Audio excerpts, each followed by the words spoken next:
여러분, 소울메이트라고 하는 표현 들어보신 적 있으십니까? 소울메이트들을 아직 만나지 못하셔서 별 감흥이 없으신 것 같은데요. 소울메이트 무슨 뜻일까요? 제가 사전적인 의미를 찾아보니까요, 똑같은 영혼을 가진 것처럼 생각이나 마음이 잘 통한다, 그러한 뜻을 가지고 있었습니다. 이 잘 통한다라고 하는 표현에서 알 수 있는 것처럼 성격이나 취향 또는 삶의 방식이나 방향이 많이 비슷하다라고 하는 것이죠. 그래서 서로의 의견이나 어떤 행동이 어긋나지 않고 잘 맞아떨어지는 그러한 사람을 우리는 소울메이트라고 부르는 것 같습니다. 그래서 많은 경우 보통은 연인이나 또는 오래된 친구, 흔히 베스트 프렌드라고 하는 그러한 인물들을 우리는 나의 소울메이트다 그렇게 표현할 때가 종종 있는데요. 근데 이 엄밀한 의미에서 이 소울메이트라고 하는 것은 이 연인이나 베스트 프렌드의 느낌과는 조금 뭔가 결이 다른 그러한 표현인 것 같습니다. 이 연인이나 베스트 프렌드는요, 오랜 시간 같이 함께 지내면서, 가깝게 지내면서 서로의 취향이 비슷해져 가는 거거든요. 근데 이 소울메이트는 첫 만남에서부터 서로를 잘 알지 못하는 상태임에도 불구하고 하나부터 열까지 다 너무 신기하게 착착착 맞아떨어지는 그러한 같음을 경험하게 됩니다. 그래서 소울메이트를 만난다라고 하는 것은 참 신기하고 또 재밌는 경험이지 않을까 생각이 되어집니다. 여러분은 소울메이트를 만나보신 적이 있으십니까? 또는 아직 소울메이트를 찾고 계신가요? 요즘 시대는요, 제가 요즘 시대 흔히 MZ세대라고 부르는 이 세대는 소울메이트를 어떻게 찾고 있을까 생각을 좀 해보니까 MBTI라고 하는 테스트를 가지고 나의 소울메이트, 너랑 나랑 얼마나 잘 맞는 사이인지를 가늠해 보고 있는 것 같습니다. 이 MBTI 테스트가 일종의 소울메이트를 찾기 위한 노력이다라고 말할 수 있다라고 하는 것이죠. 같은 성향을 가진 MBTI일수록 서로 비슷한 부분이 많을까요? 적을까요?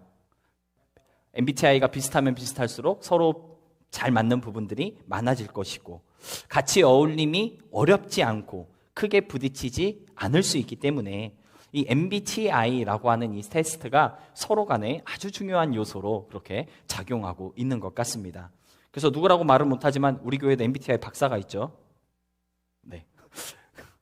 그리고 왠지 모르게 그래서 제가 준성이랑 너무 잘 맞는 것 같습니다. MBTI가 100% 똑같거든요. 아무튼 나랑 잘 맞는 사람, 마음이 잘 통하고 잘 어울릴 수 있는 사람을 만난다고 하는 것은 큰 복인 것 같습니다. 여러분, 사람은요, 혼자서는 살아갈 수 없는 존재이기 때문에 누군가와는 비대끼며 살아갈 수밖에 없거든요. 그러다 보니까 온갖 종류의 사람을 다 만나게 되는 것이죠. 성격이 비슷한 사람을 만날 수도 있고요, 취향이 똑같은 사람, 또는 말과 행동에서 품어져 나오는 그 어떤 뉘앙스가 왠지 모르게 친숙한 사람도 만날 수 있습니다. 또 때로는 그렇지 않은 사람도 만날 수 있는 것이죠. 하나부터 열까지 나랑 다 맞지 않아서 그냥 보는 것 자체가 너무 힘든 그러한 사람을 만날 때도 종종 있기 때문에 우리는 누군가를 만난다고 하는 것에 늘 조심할 수밖에 없는 것 같습니다. 혼자서 살아갈 수 없는 인생 속에서 마음이 통하는 한 사람을 만남으로써 나의 생각이나 나의 삶을 서스름 없이 공유할 수 있게 될 때 얻게 되는 그 어떤 만족과 해방감이라고 하는 것은요, 아마 경험해 보지 못하신 분들은 아무리 설명해 들어도 뭔지 알 수가 없을 텐데요. 영혼의 동반자, 마음이 잘 맞고 잘 통하는 사람을 만난다고 하는 것은 그러기 때문에 복이다라고 말할 수 있을 것 같습니다. 그런데 여러분, 그거 아십니까? 하나님도 소울메이트를 찾고 있다는 거 들어보셨어요? 네, 다 알고 있는 것 같습니다. 하나님도 소울메이트를 찾고 있습니다. 마태복음 11장 15절에서 17절의 말씀을 보니까요, 이렇게 기록하고 있습니다. 네, 마태복음 11장 16절부터 읽어보도록 하겠습니다. 함께 읽겠습니다. 시작. 이 세대를 무엇으로 비유할까? 비유하건대 아이들이 장터에 앉아 제 동물을 불러 이르되 우리가 너희를 양으로도 너희가 춤추지 않고 우리가 슬피 울어도 너희가 가슴을 치지 아니하였다 함과 같도다. 마태복음 11장 16절에서 17절의 말씀을 보니까요, 내가 피리를 불어도 춤추지 않았고 내가 슬피 울어도 같이 가슴을 치지 않았다. 무슨 메시지를 전해주고 있는 것일까요? 예수님이 춤추자고 초청해도 그 부름에 응답하는 사람이 없었다고 하는 것이죠.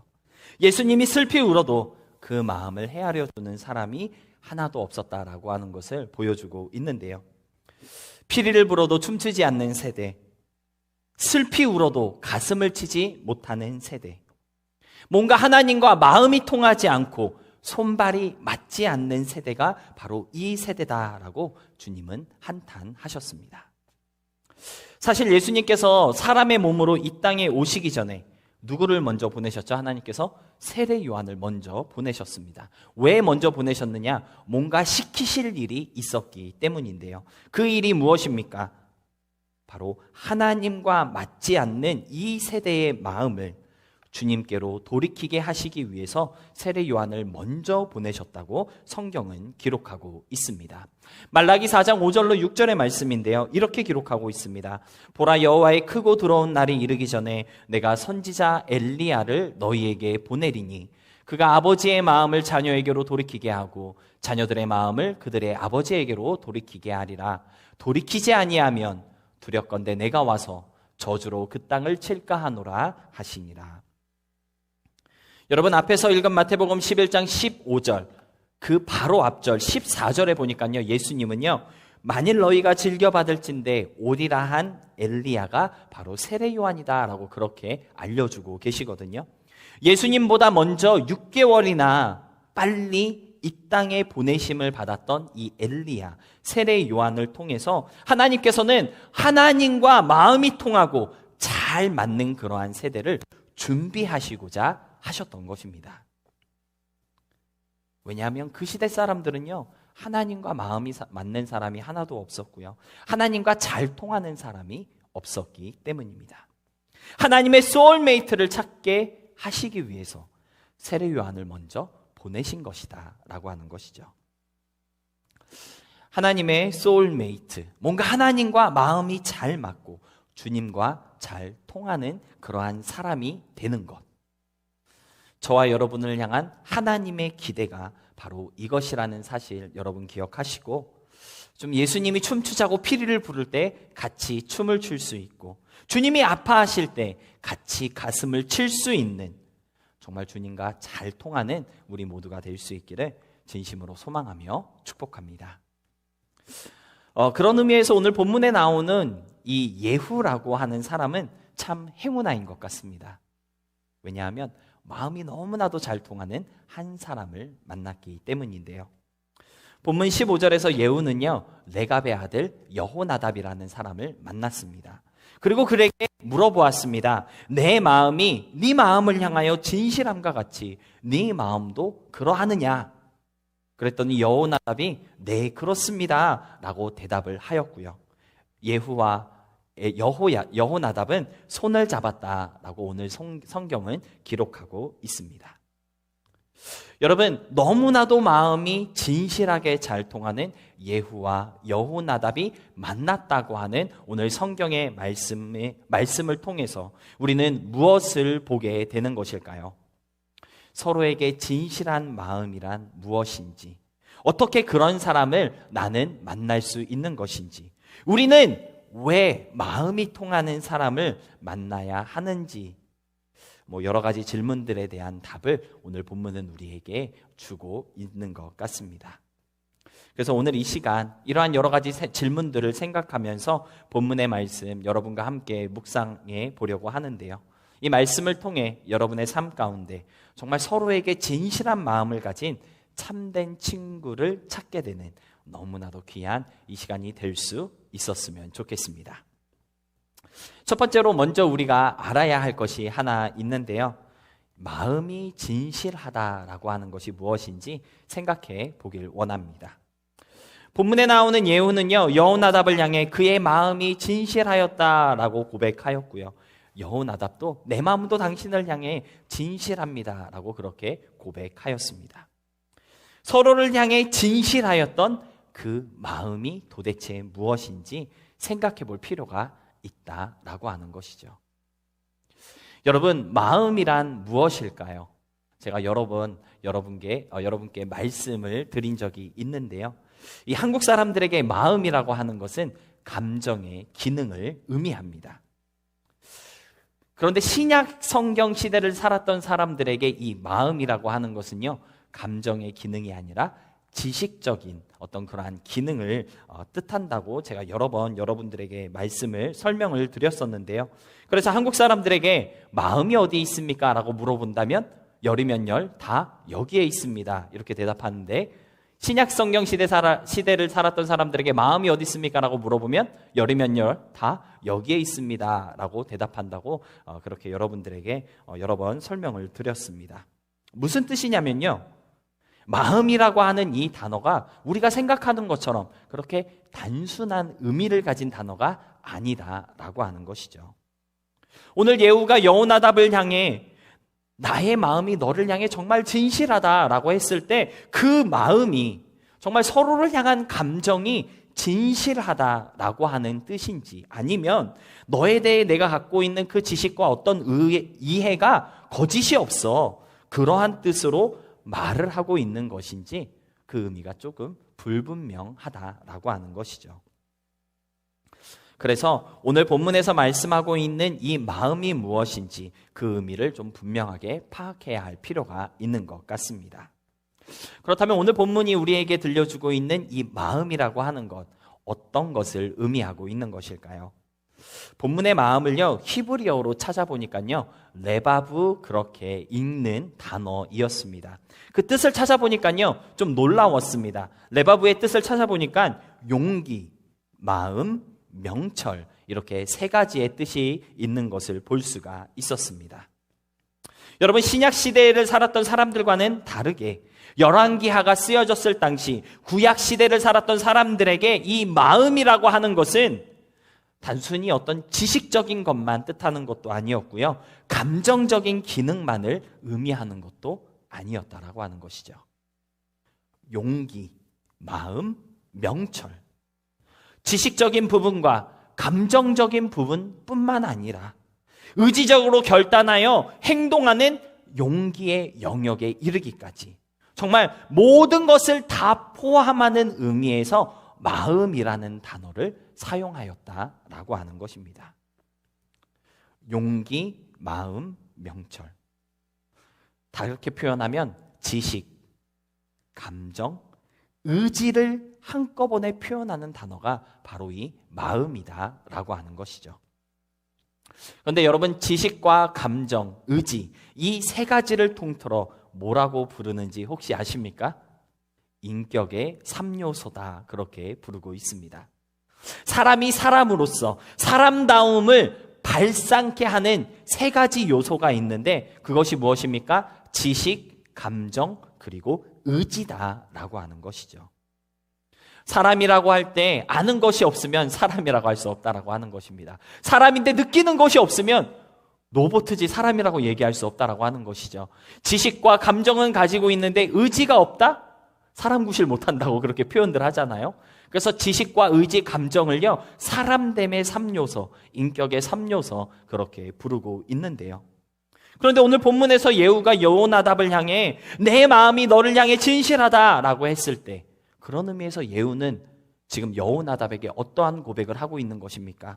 나의 모든 사람됨을 다하여 당신에게 진실합니다. 그러한 고백을 오늘 여호나답에게 고백하고 있는 것입니다. 신약 시대의 관점처럼 나는 그냥 너를 너무 잘 알고 있어, 그런 의미가 아니었다라고 하는 것이죠. 우리가 생각하는 것처럼 정말 애틋하고 열정적으로 당신과 함께하고 싶습니다, 그러한 고백이 아니었다라고 하는 것입니다. 여호나답을 향한 예후의 그 어떤 진실함이 머리부터 발끝까지 보이는 것과 보이지 않는 나의 모든 것을 다하여 진실하다라고 하는 그러한 고백을 오늘 예후는 여호나답에게 하고 있는 것입니다. 여러분, 이 말씀을 통해 우리가 깨달아야 하는 것은 과연 무엇일까요? 하나님께서 우리에게 그의 마음에 합한 사람, 하나님께 진실한 우리가 되기를 기대하고 계신다라고 성경이 우리에게 말씀하고 있을 때, 하나님의 기대는요, 우리가 감정적으로만 하나님께 가까워지는 사람 되기를 원하신다는 것이 아니라고 하는 것이죠. 지식적으로만 하나님에 대해 많이 알아가는 그러한 사람 되는 것도 원하는 것이 아니라, 덮어놓고 열심만 있는, 노력만 가득 찬 사람이 되는 것을 원하는 것도 아니다라고 하는 것입니다. 하나님이 우리에게 원하시는 마음, 하나님이 우리에게 기대하시고 있는 진실함은 어떠한 진실함입니까? 우리의 지식, 감정, 의지가 모두 들어있는 전인격적인 그러한 만남, 그러한 가까움을 하나님은 원하고 계시다라고 하는 것입니다. 골로새서 3장 8절로 10절의 말씀에 이러한 말씀이 기록되어져 있는데요, 우리 다 같이 함께 한 목소리로 읽어보도록 하겠습니다. 8절로 10절의 말씀입니다. 시작. 이제는 너희가 이 모든 것을 벗어버리라. 곧 분함과 노여움과 악의와 비방과 너희 입에 부끄러운 말이라. 너희가 서로 거짓말을 하지 말라. 옛 사람과 그 행위를 벗어버리고 새 사람을 입었으니 이는 자기를 창조하신 이의 형상을 따라 지식에까지 새롭게 하심을 입은 자니라. 여러분, 이 말씀에서 우리는요, 하나님이 기대하시는 새로운 변화의 모습이 무엇인지 발견할 수 있습니다. 여러분, 8절의 말씀을 보니까요, 분함과 노여움, 악의와 비방 다 벗어버리라 그렇게 말씀하고 있는데, 악한 감정을 버려야 한다라는 말씀을 우리에게 들려주고 있는 것이죠. 9절의 말씀을 보니까 옛사람의 행위를 벗어버려라, 즉 변화되기 이전에 그 나쁜 의지를 새롭게 해야 한다는 그러한 권면을 우리에게 들려주고 있는 것이고요. 10절은요, 지식에까지 새롭게 하심을 입어야 한다라고 말씀하고 있습니다. 여러분, 하나님이 기대하시는 온전한 변화는 무엇입니까? 하나님과 마음이 통하고 하나님을 향해 진실한 마음을 가진 사람이란 과연 누구일까요? 하나님을 향한 지식과 이해, 주님을 향한 어떤 사랑과 열정, 그 하나님을 따라가고자 힘을 쓰고 애를 쓰는 열심, 전 인격을 다해 하나님을 향해 진실되게 나아가는 그 사람을 주님은 기대하고 있으신 것입니다. 사랑하는 성도 여러분, 하나님을 향한 여러분의 마음 얼마나 진실하십니까? 하나님을 이해하는 여러분의 이해와 그분을 향한 우리의 사랑과 열심, 과연 진실한가요? 때때로 우리는요, 하나님을 알아가는 것에만 만족할 때가 있는 것 같습니다. 그냥 교회 와서 감정적으로 막 뜨거워지고 감동받고 그런 것이 너무 좋아서 거기에만 매달릴 때도 있는 것이 사실이죠. 잘 모르겠지만 내가 교회를 위해서, 주님을 위해서 열심히 일하겠습니다, 덮어놓고 그냥 열심을 내고자 하는 그러한 모습도 분명 있을 수 있습니다. 그런데 하나님이 원하시는 것은 무엇인가요? 이 세 가지가 잘 어울려서 나의 모든 것을, 정말 내 인격을 다하여 주님 앞에 나아가는 그 모습을 주님은 기대하고 있으시다라고 하는 것이죠. 주님이 원하시는 것은 우리의 모든 인격이 새롭게 되어서 하나님을 향해 진실되는 것이라는 것, 사실을 여러분 좀 기억하시고요. 오늘 예후가 여호나답에게 고백하였던 것과 같이 주님을 향한 나의 마음이, 주님을 향한 나의 전 인격이 진실합니다 라고 하는 고백이 우리의 입을 통해 고백되어질 수 있게 되었으면 좋겠습니다. 두 번째로 나누고 싶은 것은요, 이러한 마음으로 우리가 하나님을 대할 때, 하나님께 진실할 때 여호나답을 만나게 된다라는 것입니다. 사실 오늘 말씀을 여러분과 나누고 싶었던 가장 큰 이유 중에 하나는요, 바로 여호나답이라고 하는 인물이 등장하였기 때문입니다. 그렇다고 해서 여호나답은 이런 사람이에요, 저런 사람이에요, 그의 인물을 좀 파헤쳐보자, 그런 건 아니고요. 여러분, 예후라는 사람에게 여호나답이라고 하는 사람이 있었다는 것 그 자체가 얼마나 큰 힘이 되었고 또 위로가 되었을까를 제가 성경을 읽으면서 묵상을 해 보았더니, 이 만남이야말로 진정한 하나됨의 기쁨이고 정말 서로에게 유익한 관계다라고 하는 사실을 깊이 깨달을 수가 있었는데요. 그래서 서로에게 여호나답 같은 존재들이 되었으면 좋겠다라는 마음을 가지게 되었습니다. 예후는요, 소울메이트와도 같은 여호나답을 만났습니다. 그리고 이 둘의 만남은 그냥 예후와 여호나답 둘만 너무 좋아서 너무 행복한 그러한 만남에 그친 것이 아니라 이 둘의 만남을 통해 하나님의 일을 함에 있어 서로가 더 열심을 갖게 되었고 더 용기 있게 일하는 어떤 시너지 효과를 낼 수가 있었다라고 하는 것을 계속되는 열왕기하 10장은 우리에게 보여주고 있습니다. 여러분, 여호나답과 같이 마음이 통하고 서로에게 진실한 친구를 만나게 되면 하나님이 기뻐하시고 하나님이 기대하시는 일을 더 충성되고 열심 있게 해낼 수 있다는 사실을 성경은 우리에게 알려주고 있다라고 하는 것이죠. 그렇기 때문에 저와 여러분도 여호나답과 같이 나로 하여금 하나님의 일에 더 열심을 내게 하고 더 최선을 내게 하는 그러한 친구를 만날 수 있어야 한다라는 것입니다. 우리로 하여금 하나님에게서 점점 더 멀어지게 하는 친구가 아니라 하나님이 기뻐하시는 삶을 살지 못하도록 나를 유혹하거나 또는 나를 넘어뜨리는 사람들이 아니라 하나님을 향한 열정이 더 뜨거워질 수 있도록 믿음의 시너지를 만들어내는 그러한 친구를 만날 수 있어야 한다라는 것입니다. 여러분 주위에 있는 사람들, 친구들 또는 여러분의 가족들 한번 생각해 보시기 바랍니다. 그 사람들 지금 여러분에게 여호나답 같은 존재들인가요? 아니면 믿음 생활에 방해가 되거나 나도 모르게 하나님에게서 멀어지게 하는 장애물은 아닙니까? 여러분의 삶 속에 정말 여호나답과 같이 믿음의 좋은 시너지를 낼 수 있는 사람들이 많이 있을 수 있었으면 좋겠습니다. 그런 사람들과의 좋은 만남을 통해 하나님을 향한 우리의 그 열정이 날마다 충전되어지는 은혜가 있을 수 있게 되기를 축복합니다. 무엇보다 우리 더 나누는 교회 공동체가 서로에게 여호나답과 같은 존재로서 하나 되는 귀한 공동체가 될 수 있었으면 좋겠는데요.